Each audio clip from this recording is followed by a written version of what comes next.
Ahoj, Pozdravujem ťa. ďakujem, že si prijal pozvanie na tento rozhovor. Chcel by si sa na začiatok tak predstaviť? Menujem Norbert Pompa a venujem sa celý môj život hudbe a takto mám zasvetený nejak život týmto smerom. Takže mám to veľmi rád a robím to naozaj z lásky a zo srdca a viem, že to je aj cítiť na tej druhej strane. Ty si vlastne s hudbou precestoval celý svet, či sa rozhodol vrátiť sa práve do Levíc. Tento rok je presne 30 rokov, čo sa venujem ako keby profesionálne hudbe, že sa tým naozaj živím. Bolo to od mojich, keď som mal 17 rokov. Cestoval som do roku 2018. Bol to naozaj nádherný život.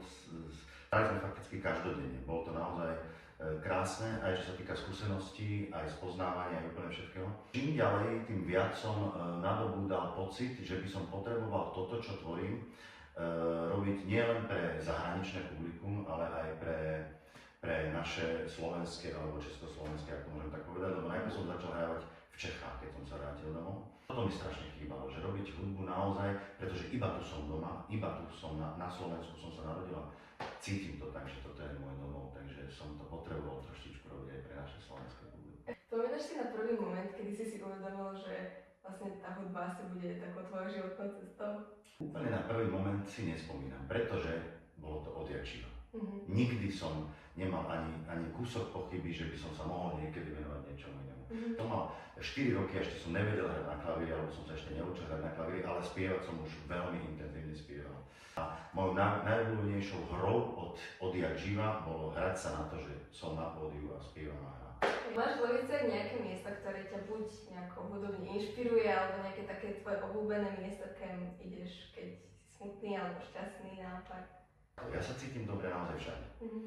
Ja si vychutnávam každý moment, ktorý je a mám rád okrem hudby, mám rád aj to, že idem a len sedím a pijem kávičku. A tie kaviarničky v Leviciach je ich dosť, takže to mám napríklad rád. Ale prídem aj do kostola, ako aj včera som hral, možno že do rána, nebolo to až tak úplne do rána. Ale vygooglil som si, že kedy je omša ráno v nedeľu a aj ten kostol sa samozrejme cítim dobre. Ako vnímaš taký ten kultúrny život v Leviciach?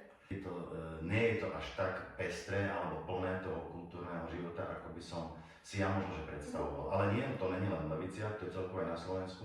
A ja si tak stále hovorím, že akože nie, že by som nadával na to, ale tak si to porovnávam s tým, čo som zažil aj v zahraničí a tak.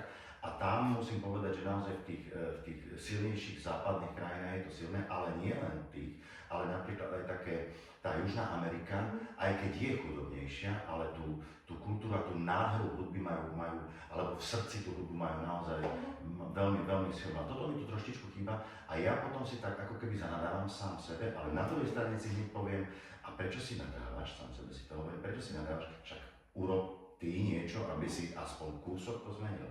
Vedel by si prezradiť, čo ťa tak najviac ovplyvňuje pri skladaní tvojich piesní? Niekedy, keď dostanem text na skladbu, tak to je už tá inšpirácia, že ja si ho prečítam a snažím sa vcítiť do toho textu, ako vyzerá. Ale zase na druhej strane, keď nemám text, tak si tvorím tú hudbu sám a tak si sadnem za klavír a tak trošičku si improvizujem a keď mi z toho niečo zaujímavé vznikne, tak som rád, a keď nie, tak to len nechám tak a niekedy inokedy sa zase k tomu vrátim. A máš nejakú obľúbenú skladbu, akože svoju? A ak áno, tak prečo? Obľúbenú nemám. Ja by som skôr povedal, že obľúbená je tá, na ktorej robím momentálne, tá najnovšia. Takže pracuješ na niečom teraz, hej? Stále robím. Stále, ok, super. A čo by si tak poradil nejakým mladým začínajúcim hudobníkom, ktorí tak úplne nevedia, že čo ako? Aj dosť učím a včera takisto sme hrali s mojou kapelou, bol to ples v hoteli a otvorenie toho plesu zahájili moji žiaci zo základnej umeleckej školy.